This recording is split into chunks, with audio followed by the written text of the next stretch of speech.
To you, my energetic beings. So I was missed last week following the gates of human design. I traveled into an otherworldly immersion, to say the least. Next level. Yeah, I do these offerings and rituals with the galactic corridor of beings that are kind of on my frequency, is how I would describe that. A collective. So I just want to say, if you haven't signed up for my Sunday BlockBuster show, please do, because we're going to be exploring blocks, and my intention is to assist you in giving you insight into where the universe, your ancestors, another world, or you might be at a crossroads for your own inner transformation and change, because we're literally in transformation and change as a global community, right? But today, I just want to continue with the gates of human design. Following the lunar moon, I'm actually going to go through the gates up until this Saturday. And I'll tell you why at the end of the show. But again, this entire show was inspired by following the moon, because I'm a reflector in human design. This was mostly for my own inner curiosity, and to just stay into the reflector frequency. I'll have the link in the show notes where you can grab your own human design chart. So today, as we move through the galactic corridor, we literally started this morning. So I see where the gate is right after midnight in Salt Lake City, Utah. So to be sure to ultimately check your time zone. So early this morning, we were in gate 33 and line 6. About like 45 minutes into the early morning. It's the time of the element of wood. It's the liver and the gallbladder energies and frequencies. But gate 33 is a retreating gate. It's withdrawal, where we retreat into our own inner world of privacies and secrets. So the lines are actually in the hexagram. So on your chart, it would say like 33.1 if that was the gate that was activated for you. I'm probably in the future, not at the moment, going to have what the gates look like, the I Ching, and where it's at in the graph. So privacy and secrets it's an I remember phase where we assimilate all of our life experiences and recharge our entire beingness by actually withdrawing, whether it's on the physical, the mental, emotional, or even the spiritual levels. So it's the channel of prodigal. Say that 5 times, right? With gate 13. So also you want to check and see if you have gate 13 or 33, for that matter, in your human design chart. So this center that's activated is actually our throat center. It's a circuitry for or of collective sensing. So that to me is sensing on the collective gate of the universe. It's called finesse. Thanks, John. So at line 6 of this gate, we are letting go. So what does that look like? So you're moving on from moment to moment, from scene to scene and into the next scene. So maybe your dreams were highly activated last night into the etheric realm. Again, the wood energy is kind of that frequency. So just tuning into your own natural storyteller, the voices inside of your head, to say, that hold these different threads or narratives in a variety of realms of experience. So, and then we move into closer to 2 a.m., we move to gate 7. It's the gate of uniformity. So just finding common intentions or insights, I guess, moving forward in life. It's made possible through establishing common consent, where we give consent and we're on that same frequency, and promoting just different shared interests with other beings that are involved. So it creates the channel of the alpha with gate 31, the center of the self. So it's the circuitry of collective logic within the center of the self. So unfortunately, the term self is actually a heavily burdened kind of word. It's similar to the ego energy and frequency, but it's often understood in a judgmental kind of way. The divine spark, the best in us, our true innate nature, our authenticity. And in human design, it's the center of our fundamental nature. So it has to do with love and direction. So you can try this easily for yourself and just imagine that you had to explain who you are in 10 sentences. So if you have time and actually feel like it, just write down those 10 sentences. And the unconscious qualities describe our vehicle, where the conscious ones are the passenger. So then we have a passenger who, at their very best, is actually aware of themselves or herself, himself, whatever, and sits in a vehicle where he or she doesn't really know. But what's ultimately missing in any case is actually the driver. So the driver is the self. So line 1 in gate 7 actually highlights being disciplined, having disciplinary actions. It's good leadership. And when that happens, when we actually establish order out of chaos, or just establishing order by making our intentions clear from our heart space. Line 2 is just being naturally inspired, where you give reassurance to those that are actually seeking leadership, like their safety.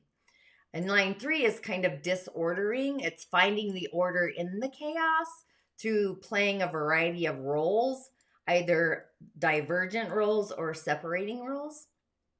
Line 4 is disengaging. So it's leadership in its highest integrity. Keyword there is obviously integrity, because leadership during this timeline seems to not have that. But just knowing when and how to kind of withdraw. You're either realistic or not about how your own inner leadership can actually serve others better in the galactic corridor. And line 5 is actually directing, where we have the confidence and the ability to actually instruct others in the moment, in the thread, as kind of an overall commander, clear communication in our words. It's very essential. And words create energy, carry vibration and frequency. So just even imagine if you were to read a sentence and remove one word, the sentence actually carries a different message or a meaning than the original. So it's just kind of essential to kind of have that clear communication. Line 6 is mediocrity. So that's kind of curious in itself, just assigning responsibility and guidance to those who actually carry the badge or the frequency, the merit, etc., etc. Just remaining flexible and using different resources and becoming unwilling to actually lose control. It kind of feels like we're having this logical morning, right? For me, I don't tend to float in the logical world much. So all of this happened actually before, and still is happening before 11:30 a.m. And so we have one more hour. And then we're going to move into gate 4. It's the gate of mental solutions, the pursuit of answers, and the center of the mind. It's the channel literally of our logical mind, with gate 33, all these threes. But so it's kind of admitting to inexperience within any problem. So a lot of us have issues with that. But when you do it, it leads to the possibility of finding the right solutions for it. So here, what's funny about, as I say that out loud, the police in the neighborhood, it says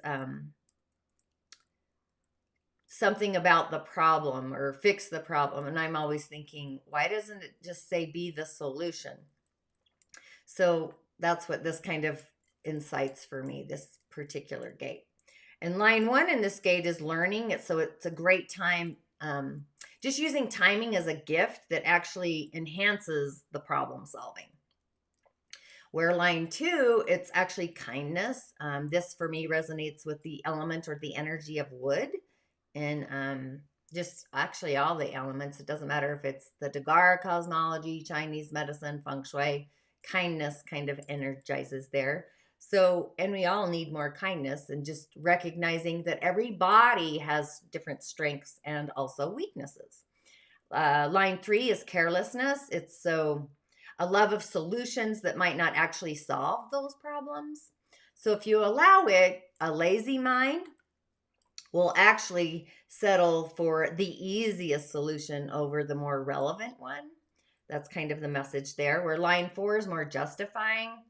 So a busy mind that's actually going to find an answer for everything. It doesn't matter if the answer is right or wrong. It's just a busy mind.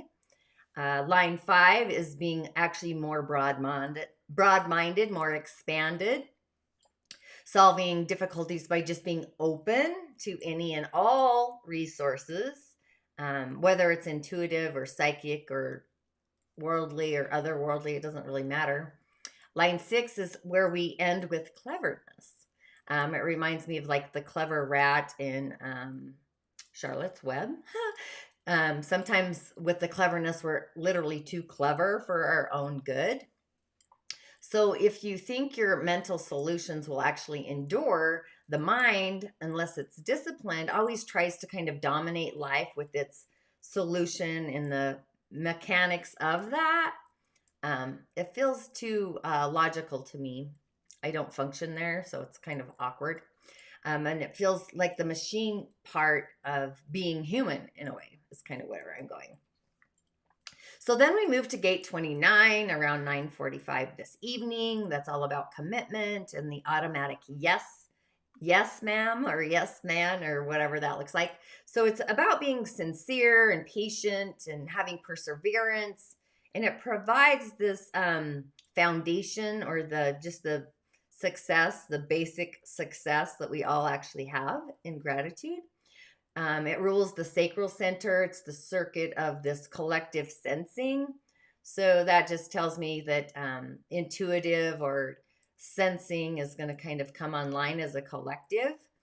It's part of the channel of discovery with gate 46. And the sacral center is the only center that has zero potential for actually awareness. It literally has its own frequency. It's being stuck, and then reaching or accessing a newer level. And then again, you're stuck, etc., etc. So just know that no matter how dark or dangerous aspects of your life actually appear to be, there's always a way through the corridor, through the darkness. So just never give up, and also never be manipulated. So line 1 is actually being cautious, wondering if you can succeed. Your aspect of your will that cause you to wobble around? Just responding to situations according to what is genuinely or geniusly needed in your beingness, or else are you inviting trouble and chaos? Where line 2 is like advancing slowly, just having contentment with just having gradual achievements. It's when you hear about overnight successes, those people generally have a lot of pace for pause, for having gradual achievements. Nothing happens overnight, like the overnight success, right? It's all an illusion. Line 3 is actually holding out, just allowing decisiveness for change to literally come in its own natural way or its own natural order. Just finding out that caution, you can give caution to the wind. It gives a different perspective over all of life's urgencies. They feel like needs and wants to me, where somebody tries to get you to buy something out of the fear factor or do something out of the fear factor. So you still can feel the impulse to actually proceed and move forward, but kind of take a pause, take a breath. Line 4 is committing. So it's being clear about your challenges brings actually relief quickly. It's like what you resist persists. So if you're clear and you know what the challenges are, you can cascade through the relief of that, what that even looks like. Where line 5 is being restrained. So that kind of feels like having a horse at a gate, restraining the movement, just moving into and also through a cycle with clarity of the mind. Absolutely. Line 6 is entangling. So this feels kind of like you're undoing entanglements and timelines for me. But that's clearing a path forward in the front and actually also behind. So it's pathways. So by now we're moving into tomorrow, April 22nd, and moving through space and time. And as we enter the next gate at 8 a.m., gate 59 is the gate of intimacy and dispersion and genetic strategy and also sexuality. So we're dissolving different barriers that we've established within union. It's the sacral, but it's a circle of tribal defenses. So it's part of this channel of connecting. So the sacral links us to the sacred. So we all come into this world from being conceived through, hopefully, human intimacy. Whether we are actually willing or unwillingly going to actually acknowledge that aspect, there had to be something going on, right? But line 1 in this gate is more of a penetrating. It's the evolution. So that feels water to me, water's energy. So it's knowing that evolution is only possible through actually those interactions. We can't evolve. Where line 2 is actually joining in. So there's this feeling or this sensing of inner separation that can also open us up to different profound intimacies in our beingness. Where line 3 is actually connecting, just serving yourself and the world by triggering those interactions. And triggers, those are generally, when I see triggers, they're an alert system of where somebody has their shadows. They need to work through those. Line 4 is actually being friendly. So there's actually a curious openness to being friendly to anyone and everyone. I have a client that always tells me I'm too friendly, I'm too open, but that's just my inner nature. Line 5 is unifying. So that's actually the gift of enlivening all of your interactions with everything, objects, things, people, etc. Line 6 is being discerning. So you're very particular with your intimacies. And that kind of feels like me because I am kind of particular. Now around 5:30 p.m. tomorrow, we move to gate 40. That's the gate of deliverance. Just freedom from yourself or any hardship that exists or doesn't exist. Just using your willpower to kind of distinguish the difference between struggle versus liberation. What is the struggle? What is the liberation? What does that look like? And at this aspect, we can kind of literally grab or attain what we want. It's the heart center. So it's a channel of community, which is huge. Without community, right? Why be in the village? So within the channel of community, we're at this gate 37 in combination to create that channel. It's actually Virgo energy. So it's tribal and community of the circuit. So it's freedom from, becomes freedom for, becomes freedom in itself exclusively. So at the end, we get to freedom, which sounds magical. Line 1 is actually a recovering. So this is a need or a directive for a hardworking heart aspect to actually take a breath, take a pause, and literally rest. Where line 2 is being conclusive, things are concluding, moving beyond the potentials of limiting those life qualities that we each have, right, within us and how this all plays out in the corridor anyway. And line 3 is actually being whole. What does that look like? It's matching your lifestyle with your unruffled feathers or your unruffled inner beingness, where feathers can just flick off, right? The darkness. So I think I could actually go for that.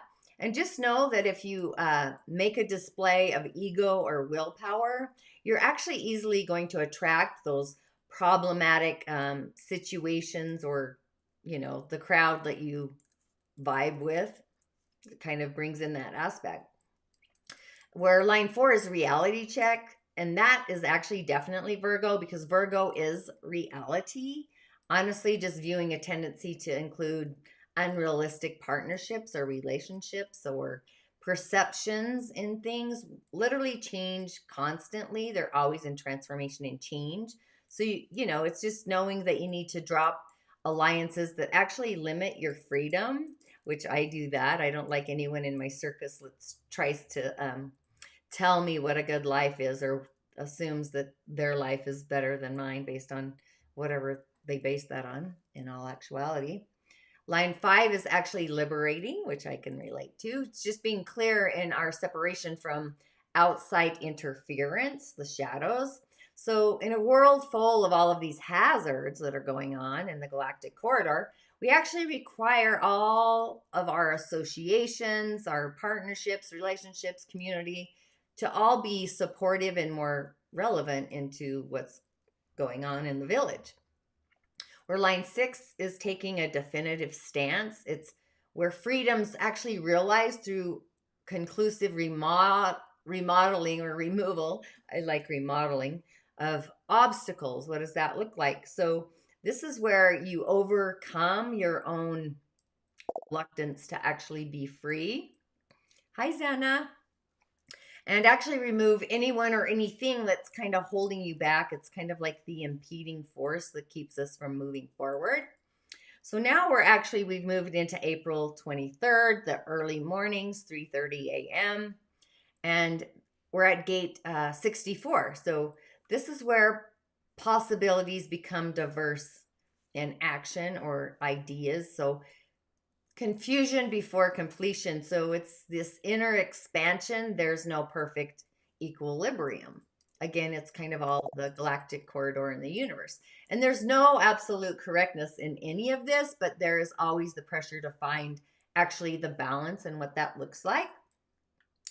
It's the, what is this? It's the crown center. It's the circuit of collective sensing again. So it's very intuitive, but it can also be psychic in its ability. So it's the channel of kind of abstract thinking. It feels kind of Spockish to me.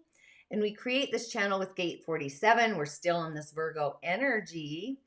And line 1 is actually the transitioning phase where our inner resolve inside of us leads to kind of projecting or fulfilling outcomes outside of us. So that's kind of magical. And just realizing that just relying on our past perspectives of life experiences isn't going to bring us any fulfillment. So it's kind of like this weeble waddle between reality, basically different realities, right? So then we move into line 2. It's just being dedicated. What does that feel like? That's remaining true to our own inner voice, which again is energies in itself, those words. And I kind of like how that feels in its expression. Just trusting in yourself and in your own process. You're going to find your own inner clarity and make your own moves or get in your own flow. Where line 3 is actually restarting. It feels like a recalibration, just starting new when literally the old ways no longer apply. I can actually, it's like the death of the dark ages where everything from our past, it just doesn't function anymore. Line 4 is overcoming. So that's like a race or a horse jumping over a fence or something. This is where all of those inner struggles require the persistence and, more importantly, determination. We need different principles to transcend confusion and create clarity or clarify how we're actually even going to proceed in moving forward. And line 5 is actually being impeccable, which is kind of curious. So being impeccable with your word, being impeccable with your cleaning your house, I guess. Still, it feels Virgo-ish because I have Virgo rising. I totally know what this feels like. So it's just constantly being persistent. So you shine brighter from an inner resolve inside of your beingness. So this is just actually recognizing and realizing that your own inner light, your own beingness can be shining outwardly to literally disperse other people's confusions. So it's literally just being the light, right? That's really what that feels like. And line 6 is actually keeping your head. So it's remaining lucid in In celebrating achievements, those are the dreaming spaces. You're so funny, Xana. Yes, you little Virgo. I know you're a Virgo. So, in celebrating achievements, right? And what does that look like? Putting that actually, I've been putting things out on the altar in the galactic corridor. It just feels more peaceful for me. And just knowing when you celebrate with clarity and consciousness, you slip into or, the other aspect is the self indulgence. That's actually where confusions are more resolved. So I just like to lay things out into the altar in the other world and let the universe or great spirit or whatever kind of shift through the cosmic clutter. That's kind of how I see that. Then at 12:30 p.m., we move to gate 47 again. We're still Friday. This is a gate of realization. It can create mental exhaustion or an aha moment. So you kind of just have to feel into these gates. And again, I'm following the lunar cycles of the moon. The sun's in different gates. So aha moments, just, those moments are just understanding and kind of having a comprehension of what comes through. It's kind of a process of just filtering constantly all of the content that's getting downloaded through our mind, and removing half truths, and then actually relaxing and just allowing to flow into the realization, the self realization in the inner self. So this definitely is in the center of the mind, right? The mind. Again, collective sensing, the greater universe, along with Virgo. So this still feels like the axis between Pisces and Virgo, the sensing collective. Virgo is reality. So it's the channel of abstract thinking with gate 64.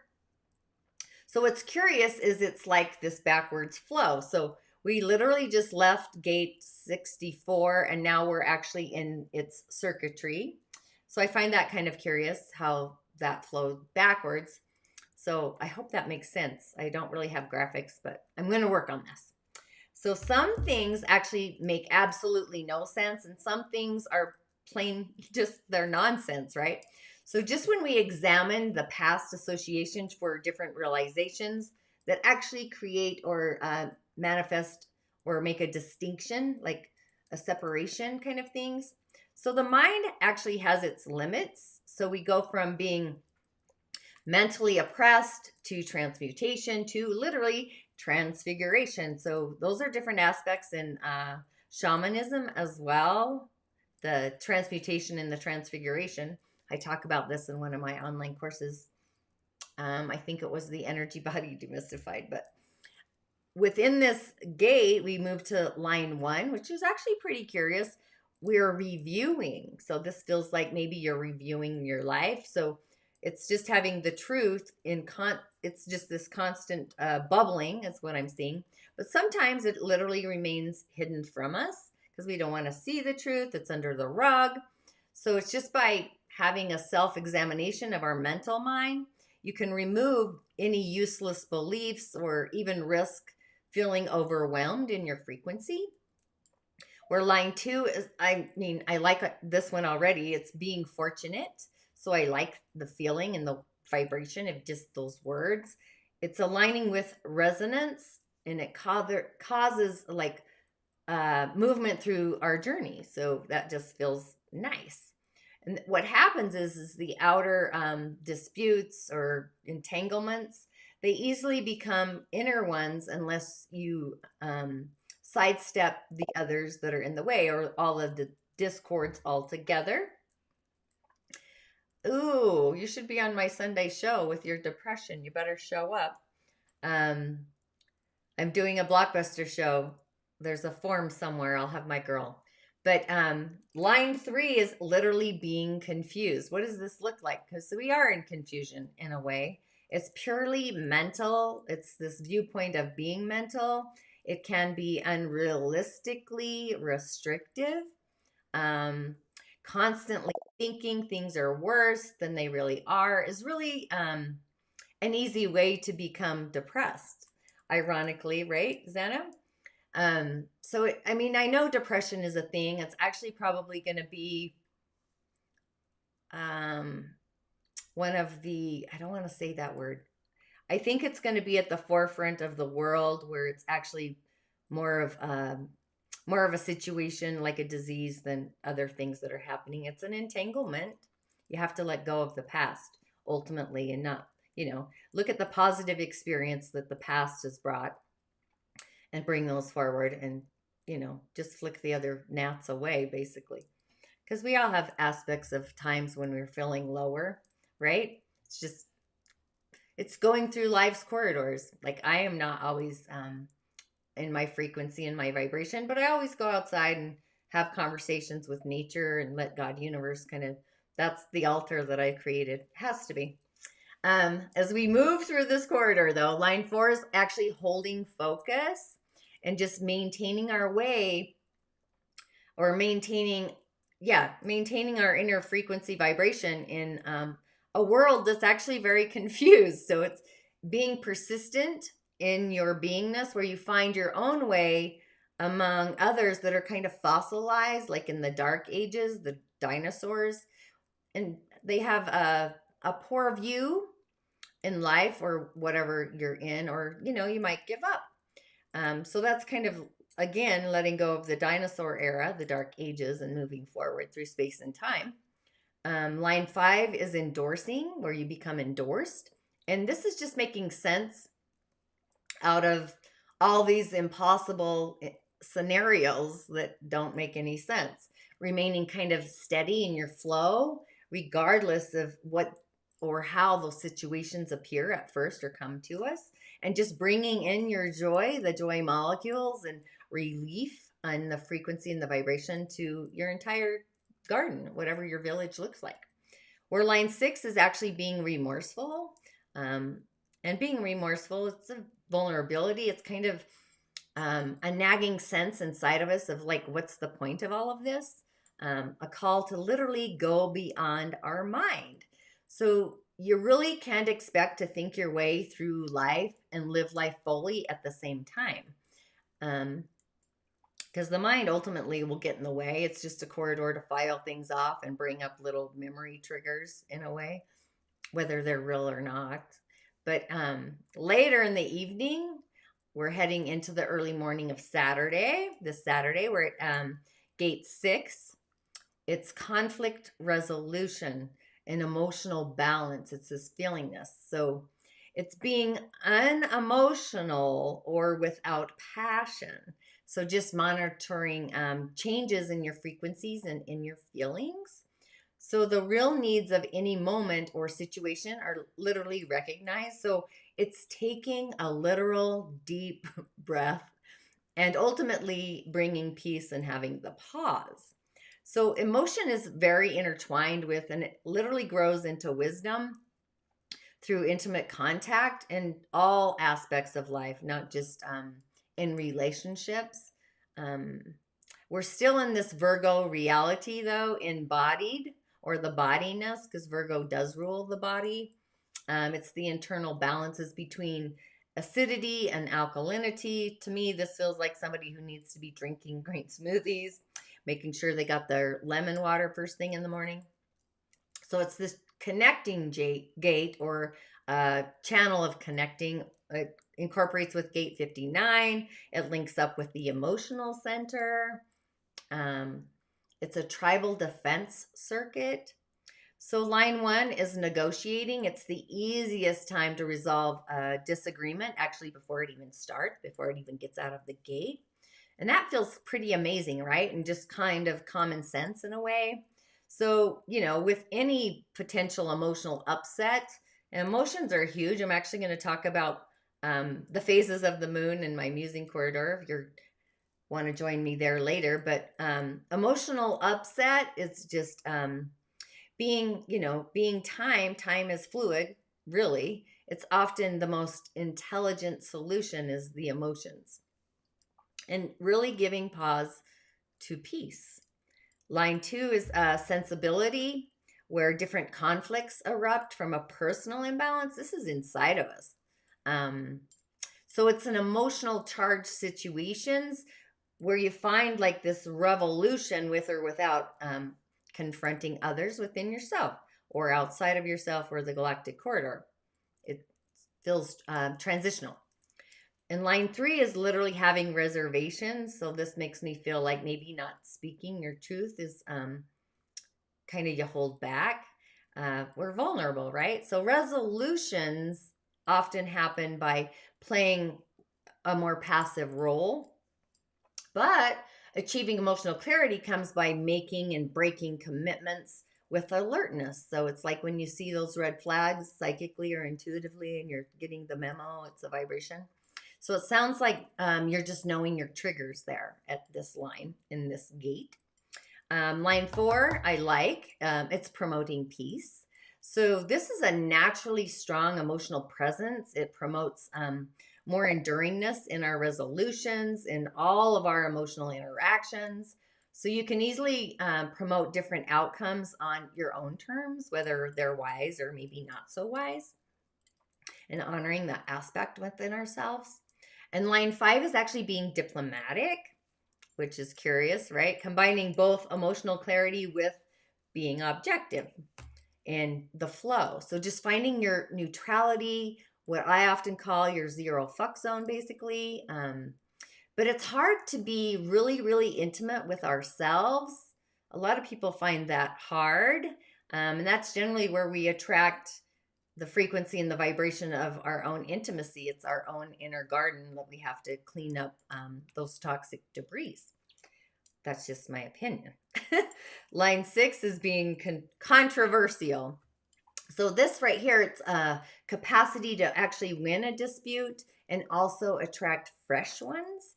What does that look like? So if you have this line, you literally have a knack for resolving emotional upsets, whether it's directly serving others or even not, actually.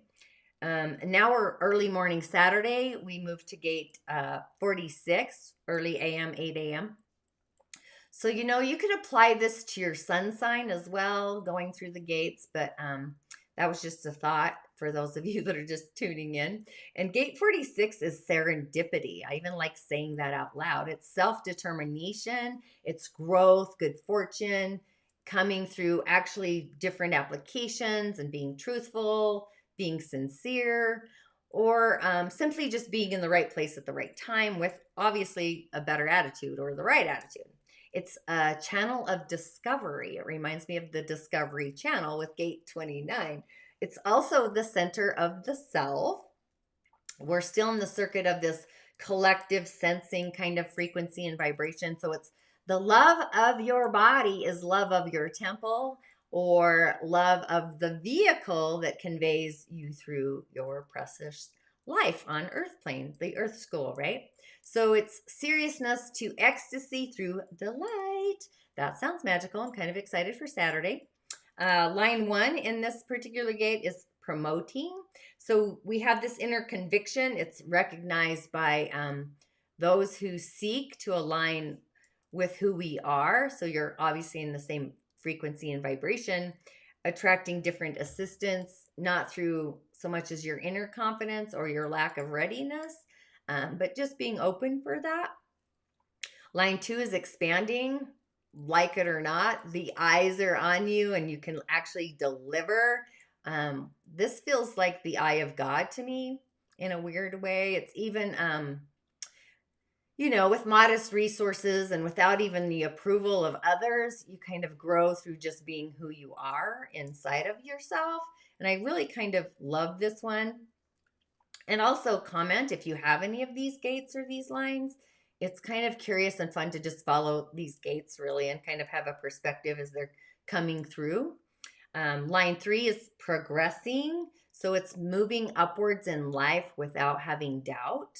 When we're kind of just in the flow and proceeding into the unknown and we don't hesitate at all, we're just in the flow. As long as you're clear in yourself and your beingness. Line 4 is fulfilling. So it's holding true to you, your inner commitment to actually to grow, not letting anybody else in your village, by taking growth in stride, baby steps, right? So Zana, you have no idea if you have any. So I'll have the link later for the human design chart. You can get your chart and see what you are. I'm a reflector. That's why I'm talking about the lunar gates. I have to follow the moon to just stay in tune with frequencies.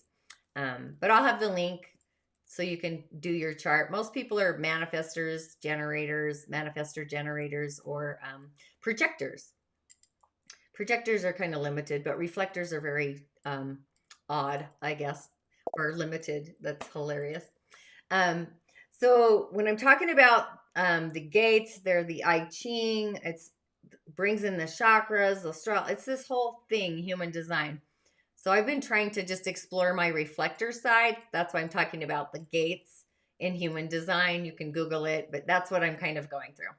It's a lot of stuff. And it's a lot of stuff. It really is a lot of stuff.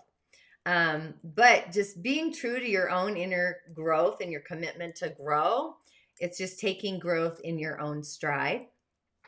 And then you get further in line by actually receiving the trust of others when you have, it's actually integrity. That's what it feels like. Line 5 is actually a preceding line. So it's just naturally powerful kind of development within yourself. It needs strong inner virtues. My virtues are always peace, joy, happiness, and integrity. I'm sure they align with some other gate that I have or I haven't explored, or my moon, or whatever is going on for me. But virtue, oh, the soul harmonic, the 9th energy center. That's where all this stuff comes in anyway. Line 6 is reappraising. So it's appraising the field. And what's cool about this one is actually it's an aspect where you get to review your life efforts on the earth school, the earth plane, and you kind of get to determine who and what literally receives your energy and also your attention. Then we move to gate 18 around 5 p.m. This is where we're going to be finding a remedy, or it's like a herbal concoction in my third eye, but just working on what maybe has been spoiled. You know, all traditions and customs, actually, we need just constant review to find if they're wholesome currently, and also if they're, more importantly, healthy.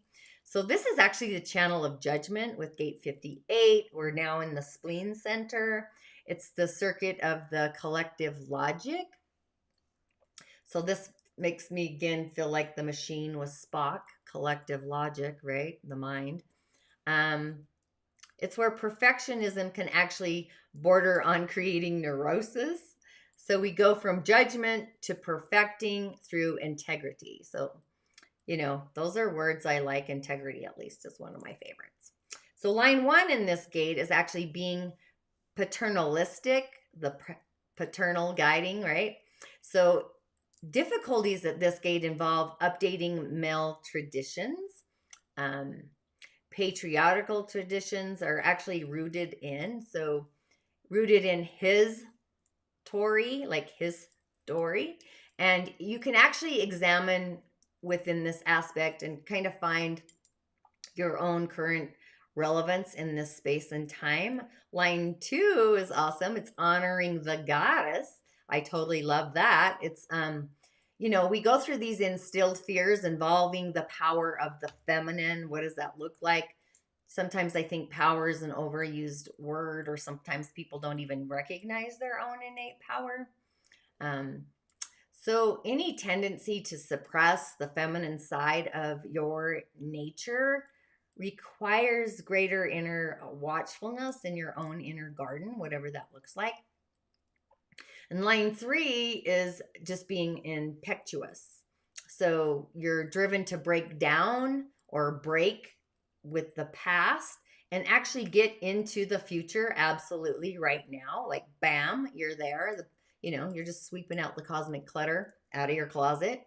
And just, you're kind of going through this examination process of what's no longer needed in your life. Actually gives you the possibility and also the ability to be actually free from that cosmic clutter.